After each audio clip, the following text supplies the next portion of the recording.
for a little bit more on I guess, the administration's response, but also, Rick, let's just kind of focus on the president here, because there's a lot of parts to the administration's response that some parts I think make the average citizen feel okay. Other parts are a little bit more questionable. And I think what really grabbed headlines in the last 24 hours is Trump's tweet from last night that after the 15-day period is over, which by my math dates to a week from tomorrow, he might start, I don't know, ordering people to go back to work. Like he clearly is antsy about what is happening right now, this shutdown, the market decline, the economic freeze, because the results are not happening right now. And Trump wants something to happen right now.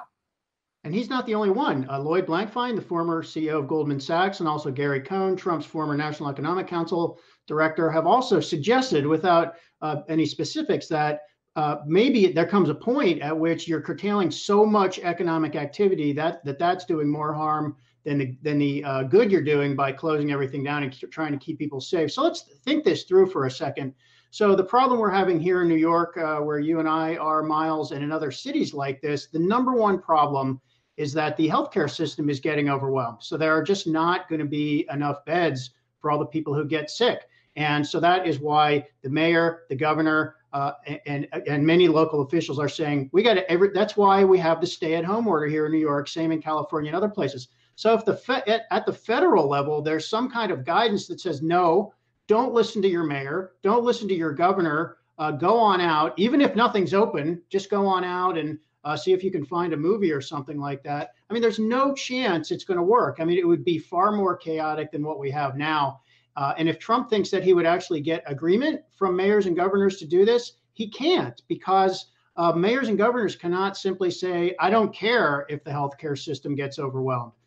It is worth pointing out that there is a solution here. The solution is more testing everywhere. We need a test for every person in America, and we might need more than one test for every person in America. That's how you can actually figure out what part of the population do we need to worry about, what part of the population can safely move around. We will get there at some place, but that is the answer. And I think Trump's idea for just lifting his guidelines on March 31st, and Mike, I calculate the day the same as you, I think that's a non-starter. Well, and I think, Rick, it is, look, it's one of the things that we've talked about so much during the Trump presidency, which is, and I don't think it quite applies, right? We've always said he ends up being right for the wrong reasons. But I think here it speaks to more of his anxiety is relatable. I mean, I feel it, right? Like this is week 2 of working from home, and it's probably going to end up being week 11 by the time we can see the other side of this. It's really daunting to think about that counting up and looking out towards some future. On the other hand, all politicians are loath to say, I will be patient and allow the time to play out. But that really seems to be, from the healthcare professionals, the only option that we have right now. I'm going to remember this date because you said that President Trump's anxiety was relatable to you, Myles. I guess it is. We all want to get back to normal for our own reasons. Of course, what's the number one thing on President Trump's mind? This is obviously wrecking his reelection odds. So he probably has in mind, and you're seeing some of the guesstimates that are coming from the Wall Street firms. Maybe if we can really get a handle on this thing, there will be some kind of recovery by the second half of the year. Maybe that's when we'll see stocks going up. We'll get consumers spending money again. That is actually starting to look optimistic. I mean, when you see what's happening in Italy and France and so on.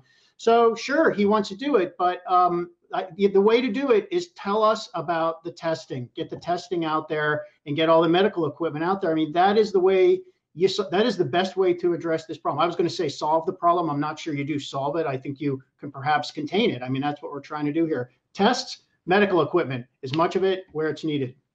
All right, Rick Newman with the latest on the goings-on in the White House. Hey, investors, Zach Guzman here. Are you interested in learning more about the markets and getting the latest financial news? Well, then click right here to subscribe to our Yahoo Finance YouTube channel. Get the latest up-to-the-minute market analysis, big interviews in the world of finance, and information on how to manage your money every day wherever you are.